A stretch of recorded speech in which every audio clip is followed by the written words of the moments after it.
Abakyala ku mwalo gw'eddayo mu muluka gw'Ebweya mu Kajjansi Town Council mu disitulikiti y'e Wakiso babanguddwa okukola ebintu eby'enjawulo omuli ebizigo, bagiya, obumbwakimpwaki okuva mu gonja n'ebirala. Ebyo bibala byani?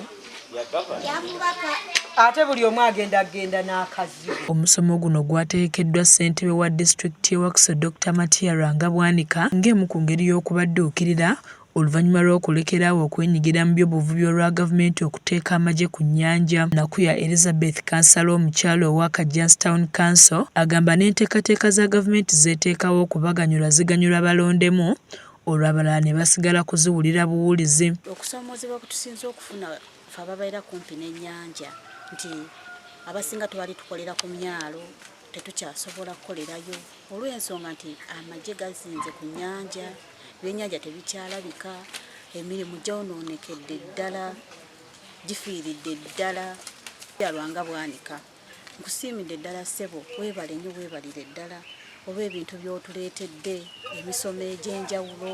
Omusomo abantu kwe bayigidde okukola ebintu eby'enjawulo nga mwe muli okukola bagiya, okukola crisps, okukola n'ebintu ebirala bingi.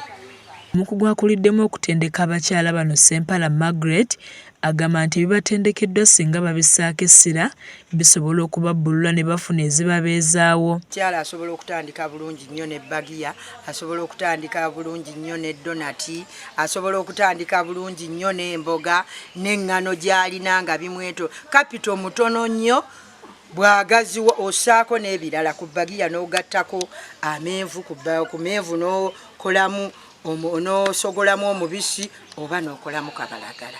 Ye ssentebe Bwanika mu kwogera kwe abasabye balekeraawo okwekubagiza n'okulowooleza mu by'obwereere batwale obukugu bwe bafunye batandikiraawo emirimu. Taddemu fe abakulembeze ffennyini ffe tuba bagita siyaasa, ffe tubateeka mu mbeera eyo ate ekiju bateesaamu kubabba nti addira ssente ezandikoze eddwaliro mubeeremu eddagala kuba baneka mbabuulire ebintu ebisinga okutwala ssente zaffe bulwadde, ddagala, kusomesa baana.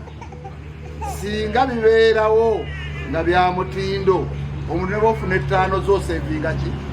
Sevinga. Wano abakubiriza okwetandikirayo ebibiina by'obwegasse okusobola okuganyulwa mu nteekateeka za gavumenti zeeteekawo okukulaakulanya bannayuganda. Mulimu gugwo naye bwe kituuka mu kukulaakulana kuba omuntu tosobola ate kubeerawo kulya buli na kunywa.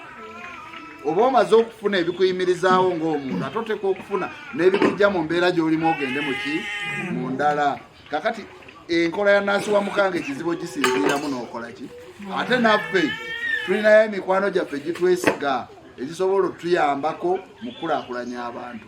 Naye era gikubuuza gye bali mu mateeka balina obukulembeze kuŋŋaanye ebibiina ebyo abasentebe baabyo bonna tufuneyo ate olusinkano nga lwakusinkana bibiina byonna ebiri mu muluka gwo.